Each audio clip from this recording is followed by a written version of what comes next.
I thrifted this top, look. I look like a Teletubby. I love it. The prince has parents. As green flags go, it's not much, but it's better than nothing. That just sucks all around, doesn't it, for the Little Mermaid? Hey guys, I am Colleen and I'm a person. I like to read and I like to write, but I do whatever on this channel, and today I'm going to sit here and tell you about things that you could have Googled but didn't. This is the second part of a video that I already did about the original fairy tales, and now I'm going to be doing Beauty and the Beast, Aladdin, and The Little Mermaid. So let's get into it. The first is, as you can probably tell, the Beauty and the Beast. The Beauty and the Beast, I'm not even going to try and pronounce the French translation of Beauty and the Beast, but the point is, there is no other title. Written by a French novelist, Gabrielle Suzanne de... It's French, obviously, and it was written in 1740. I'm just going to put it there so that you can see. Right off the bat, there is already a difference because Belle's father was not an inventor. He was a widower merchant. Well, I guess he was kind of a merchant in the story. Like, he sold his inventions. In the original version, he's a rich merchant, and he had 12 kids, 6 sons and 6 daughters. And all of his, children are very beautiful. But his youngest child was called Little Beauty because she was, the fairest of them all or something. And this is the same as, the story. She was, nice and pure and pretty and well-read and pure of heart and all those Disney princess stuff. But, in contrast, the other daughters, they were evil and spoiled and So the merchant does become poor. His fleet sunk. They were forced to live a simpler life after that. Beauty accepted this with ease. Of course, the other siblings did not, and they complained and bitched about it. I guess this is the version of why Beauty's father left. He heard that one of his ships did not actually sink in the storm, and he went out to sort of retrieve what he could, and the other children, believing that they were going to be rich again, asked for all sorts of shit from their father. Beauty didn't really ask for anything, but when the father insisted, she asked for a rose. That's kind of close to the version we all know. Oh no! The ship didn't sink. All of the things on it sequestered by the government or whatever to offset his debt. And that sucks. So he was still poor, and he couldn't buy the presents that all the other children asked for. They shouldn't have asked for so much shit in the first place, but I can just imagine wanting to buy your kids some things and not being able to. He stumbles onto the Beast's castle, eats from the feast, and has a place to stay during the storm. So another difference is the next morning, the merchant started to think that the castle was finders keepers, this is mine now, and he went off to get his kids so they can all live happily ever after or whatever. He stumbles onto the garden and then moves to take a rose, and then that's where he meets the Beast. The Beast tries to kill him. That is another difference, and a red flag. Hello. For stealing. It says here it's his most precious possession. The merchant begs for his life. This is the bargain part of the story. The Beast agreed to let him have the rose and give it to his daughter, but only if the merchant brings one of his daughters to take his place. Without deception. He didn't want any pretenses, he didn't want any of the children or whoever to get the wrong idea about the situation. They were getting traded, and he wanted them to know that. I guess that's a green flag? As green flags go, it's not much, but it's better than nothing. He makes it clear that she must agree to take his place while under no illusions about her predicament. Okay, so this is a red flag. The merchant is upset but accepts the condition for the sake of his own life. In the Disney stories, Belle offers to take his father's place, right? And she stumbles onto the castle on her own. The merchant gets to go home and give the rose to Belle. Oh, when the merchant came back, he was loaded. The Beast sent him off with all the presents that he wanted for his kids. He did tell them about the price of the rose, and the older daughter's is placed the blame on Beauty, prompted her to like fix the problem. Aww, this is cute. So Beauty does end up going. Obviously, we wouldn't have a story if Beauty didn't go, but it does say that she goes willingly. So her father escorts her back atop a magical horse that the Beast sent over. The Beast receives her with great ceremony, and her arrival is greeted with fireworks entwining their initials. Isn't that, I mean,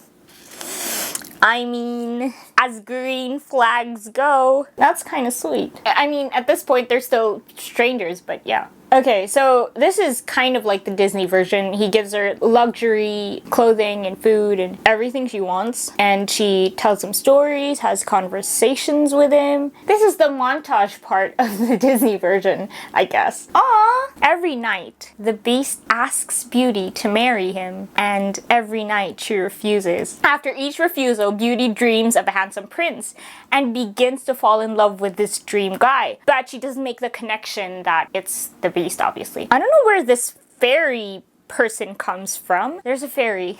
This has a lot going on. But yeah, there's I guess a dream fairy? Oh, an apparition urging her to look beyond appearances. Belle thinks that this handsome prince is locked away somewhere in the castle, and she tries to look for the prince, but he is not there because he is the Beast. For several months, so she stays a long while. This is the homesick part.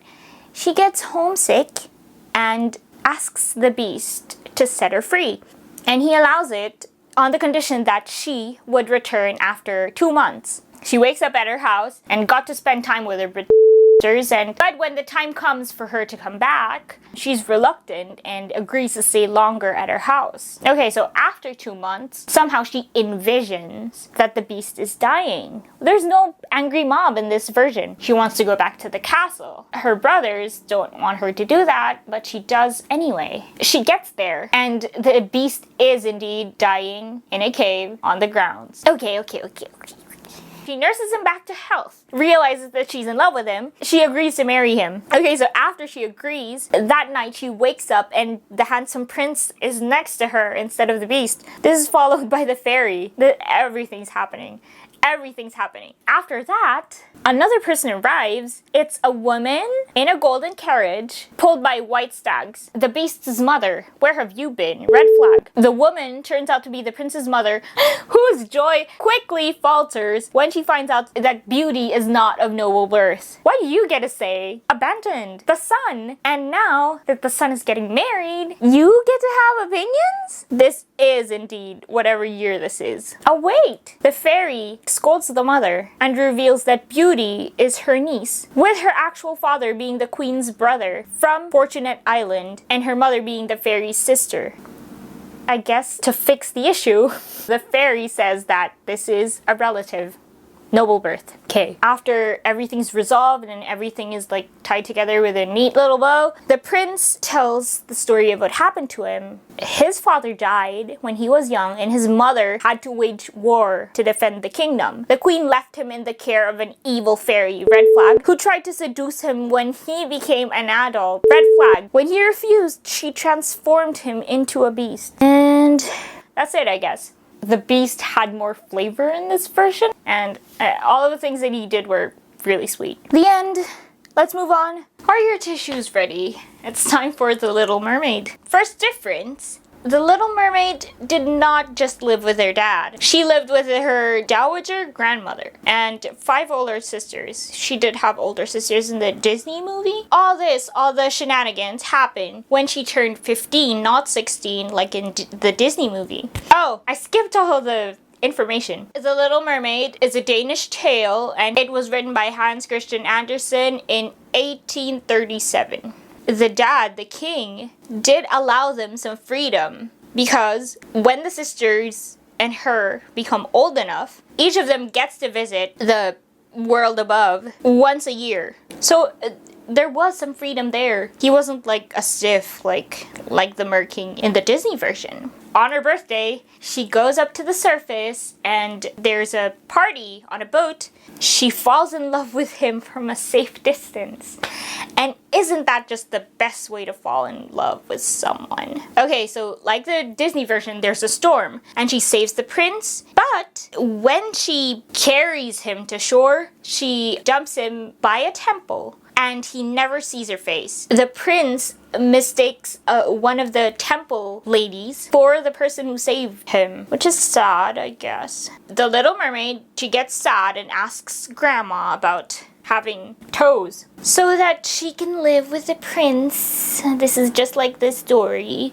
The grandmother explains that humans have a shorter lifespan because mermaids have 300 years. And we do not. Oh, this gets existential. There's some eternal soul that's going on. So Grandma explains that although humans, they don't have a longer lifespan, we have an eternal soul that goes on to exist after we die. But mermaids do not. They just become foam and cease to exist. And the mermaid obviously gets absolutely traumatized by this. So she wants both the prince and a soul. She wants a soul. So this is a lot more deep than the Disney version, because this is not the daddy I love him shtick that the Little Mermaid in the movie did. So this is the sea witch part, and this goes on like the movie. She trades inner voice for legs, but here's a difference. The witch actually warns her what's gonna happen. In this version, there are a lot more consequences to being human. So the witch forewarns the Little Mermaid that if you become human, you can't return to the sea anymore. Consuming the potion will make her feel as if a sword is being passed through her body. She will be able to dance well. But there's another catch. She's going to have like dancing talents, but she will feel as if she's walking on like sharp knives the whole time. Okay, so the ultimate catch is that she can only have a soul if she wins the love of the prince, and a part of the prince's soul will be transferred to her, I guess, when she marries him. Otherwise, the morning of the day that the prince marries someone else, the Little Mermaid will die of a broken heart and turn into foam and disappear into nothing, into the waves. When she ingests the potion, the liquid feels like a sword is piercing through her body and she passes out on the shore naked. Okay, so the prince finds her, like in the movie, takes her in, and I assume the following events progress like in the movie as well. This does note that the prince likes to see her dance, and she dances for him despite suffering pain like walking on knives every time she does this. I'm already getting sad. I think the Little Mermaid should have loved herself first. Okay, so here's a strange turn of events. The prince's parents urge him, you have to get married now because you're of age or something. But the prince says to the Little Mermaid, I don't want to get married because I want to marry the girl from the temple who saved me. In a deliberately amusing way, the temple girl turns out to be a princess from the neighboring kingdom, the exact person that the parents want their son to marry. That just sucks all around, doesn't it, for the Little Mermaid? Princess was sent to the temple for like her education or something. I'm getting annoyed. So they can get married, and they did. They do have a royal wedding.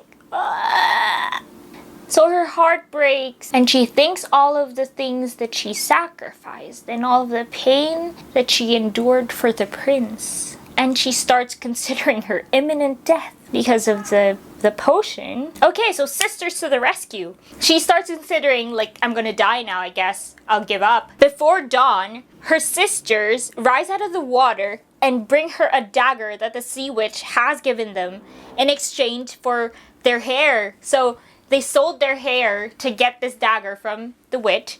The Little Mermaid has to kill the prince and let his blood drip on her feet. Then she will return to being a mermaid, and all her suffering will end, and she can go back to her family. Of course she doesn't. I know that this story is not going to end well, but I'm still like, I feel the urge to physically recoil from the potential hurt, the Little Mermaid could not bring herself to kill the prince, throws the dagger and herself off the ship into the water just as dawn breaks. Her body dissolves into foam, but instead of ceasing to exist, she turns into an earthbound spirit, a daughter of air, because she strove to obtain a soul. She gets to live on for 300 years and would rise up to heaven after. But she's not with her family, and she didn't get the prince. She did get a soul, which I guess, I don't know, it seems like an afterthought to me. Like, this part seems like an afterthought, like, oh, I made you sad. This is your consolation. I would much rather hear the songs and like watch her get married in that massive gown with like the massive sleeves. Can this be a bedtime story if it doesn't end well? Yeah, sucks. Let's move on. So for Aladdin, the original version is called Aladdin and the Wonderful Lamp, and it's a folktale, a Middle Eastern folktale. No one really knows where it originated because the story was passed through word of mouth for a long time before it was written down. And in this case, it was compiled and translated by a Frenchman, Antoine Galland. And the first English edition was released in 1706 to 1721. The story was part of the Book of 1001 Nights, or Arabian Nights. This story has several variations because, with stories that are passed through word of mouth, it can change a lot with like the storyteller, depending on the storyteller. Aladdin was dwelling in one of the cities of China, it says, and he was recruited by a sorcerer. So this is kind of like the movie. But Aladdin has a mother in this story, and the sorcerer passes himself off as the brother of Aladdin's late father, convinces Aladdin and his mother of his goodwill by pretending to set up the lad as a wealthy merchant. So he wanted to make Aladdin a wealthy merchant, or like pretended to. And the following events transpire as they did in the movie. Like, he went to the cave, he got the oil lamp. When he went in there, he was sent with another magical ring. So he was getting desperate in there in the cave, and he started like rubbing his like hands together and accidentally like woke the genie up. There was a genie in the ring, and yeah, he woke that genie up. So that's how he got out of the cave, using that minor genie, but he had the lamp. So when he got home, his mom was trying to clean it, the lamp, and summoned another genie, a more powerful genie. With the help of that genie, Aladdin became rich and got to marry the princess and all that stuff. The sorcerer, the Jafar, I guess, hears of Aladdin's good fortune and tries to get him. Okay, so this is different. He gets his hands on the lamp by tricking Princess Jasmine. Obviously, he doesn't say Jasmine, but Aladdin's his wife, that he could exchange that old lamp for a new lamp. She gave it to him. The sorcerer, he got the lamp. He wanted to take all of Aladdin's riches, and what Aladdin does is he summons the lesser genie again from the ring to combat this. Although the genie cannot undo the magic of the lamp genie, he did bring Aladdin to where the sorcerer was. I don't know what this means.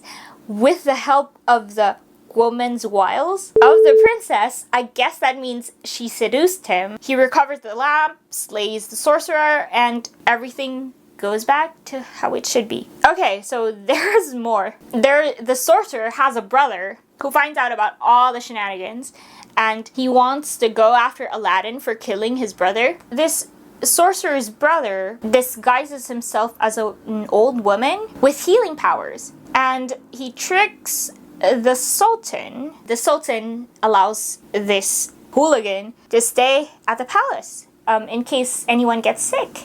Basically, Aladdin finds out about all the shenanigans and puts a stop to it, slays the imposter. The ending is that eventually Aladdin succeeds the Sultan, so he becomes king.